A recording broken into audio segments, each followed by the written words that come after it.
여러분 안녕하십니까. 팩트 차이나입니다. 이제 사실관계 확인해 보는 프로그램인데 오늘 북한으로 좀 가보겠습니다. 만약 그런 일은 절대 일어나서는 안 되지만 북한이 무력으로 대한민국을 도발했을 경우에 중국은 한국 전쟁 때와 같이 또 북한을 도울 수 있을까? 이거 제대로 체크해 놓아야 한다고 지금 우수건 교수님 강조하고 있는데요. 우 교수님, 자 어떤 내용입니까? 북한 그런 상황을 만들면 중국이 돕게 됩니까? 우리 사회에서는 그 북한과 중국은 혈맹이기 때문에 당연히 중국이 또 6.25 때처럼 북한을 도울 것이다 라고 많이, 그래서 중국에 대해서 그만큼 더 거리를 두고 좀 우려하지 않습니까? 그런데 알고 보면 그렇지도 않습니다. 우리가 제대로 알게 되면요, 그만큼 그렇지 않다는 걸 알 수 있는 게 상당히 많은데 이 또한 그렇지 않다는 것을 명확하게 알 수 있습니다. 예를 들면은 1961년에 북중 간의 약칭 북중 상호조약, 북중 우호조약이라는 걸 체결했습니다. 그 우호조약에서 두 개의 조항만 봐도 알 수 있는데요. 제2조에 이렇게 나와 있습니다. 제2조, 북중 양국이 외부로부터 무력 침략을 받을 경우에는 지체 없이 일방은 타방을 무력으로 혹은 다양한 지원을 자동으로 지원을 제공해야 된다라는 규정이 나와 있거든요. 자, 그러니까 타방으로부터 다른 나라로부터 공격을 받았을 경우에 군사적 또는 기타 원조를 제공한다라고 이렇게 조중 우호 협력 상호 원조 조약에 되어 있습니다. 네, 2조에 나와 있습니다. 그런데 여기서 보십시오. 중국이나 북한이 다른 나라로부터 먼저 침략을 받았을 경우에 자동으로 중국도 개입해 준다는 것인데, 네.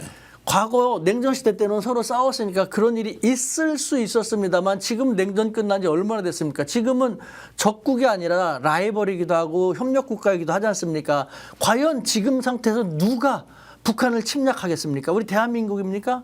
중국입니까? 미국? 좀 이상한 미국이 나타나갖고 어떻게 될 수도 있겠지만 현실적으로 생각하기 쉽지 않지 않습니까? 현실, 21세기 우리가 살고 있는 이 현실을 고려해 볼 때 제2조 조항은요, 사문화된 거나 마찬가지죠. 누가 북한을 침략하겠는가? 침략할 일은 거의 발생할 수가 없다. 따라서 이 조항에 의한다면은 중국은 북한에 대해서 무력으로 뭐 지원할 그럴 여지도 아예 없다는 걸 알 수 있겠죠. 자, 그러면 이제 침략을 받지 않으면 그런 일은 안 생기는데 만약 북한이 그러면은 뭐 대한민국을 침략하는 무력 도발 상황이 생겼다라고 할 경우에는 중국과 북한은 혈맹 관계니까 어떻게 군사적으로 지원 관계가 있느냐, 이것도 설명해 주시죠. 띵동. 그것이 두 번째 아주 중요한 질문이신데요. 제4조를 보면 알 수 있습니다. 제4조에는 어떻게 나와 있느냐. 북한과 중국은 중요한 국제 문제 및 안보 문제에 대해서 사전 협의를 해야 된다. 사전 협의를 해야 된답니다. 자, 여기서 북한이 만약에 우리 한국에 대해서 남침을 하거나 아니면 대규모 뭐 다른 나라를 상대로 외침 무력 도발을 할 경우 사전 협의를 해서 중국의 동의를 얻어야 됩니다. 근데 냉전 시대 때는 서로 필요해서 그렇게 됐을지도 모르지만 지금 상태에서 중국은 잃을 것이 많은 나라로 급변했습니다. 중국은 제2 G2라고 불리면서 국제사회 평화의 중재자, 국제 평화를 앞서 나가는 실현시켜 나가는 그런 식으로 이미지를 탈바꿈하고 있지 않습니까? 이와 같은 상태에서 북한이 우리가 뭐 남한을 침공할 거야, 무력 도발할 거야, 뭐 일본에 대해서 어떻게 할 거야 한다면은 과연 중국이 그걸 갖다가 동의를 하겠습니까? 동의할 수가 없는 것이 현실이지 않습니까? 이런 걸 고려한다 하더라도 북한이 자기 스스로 외침을 한다면 몰라도 뭐 대규모 외침을 하려고 하고 중국하고 사전 협의를 할 때 중국이 당연히 노할 것이기 때문에 중국은 자기들이 동의하지 않는 한 북한을 무력으로 지원할 수 있는 상황이 아닌 것이죠. 자, 그러면은 러시아와 관계에도 지금 군사 동맹을 강화하고 있는데 이것도 이제 외침이 있을 경우에 개입한다는 것이지 자국에서 전쟁을 일으킬 때 같이 간다 이런 조항도 아닐 거 아닙니까?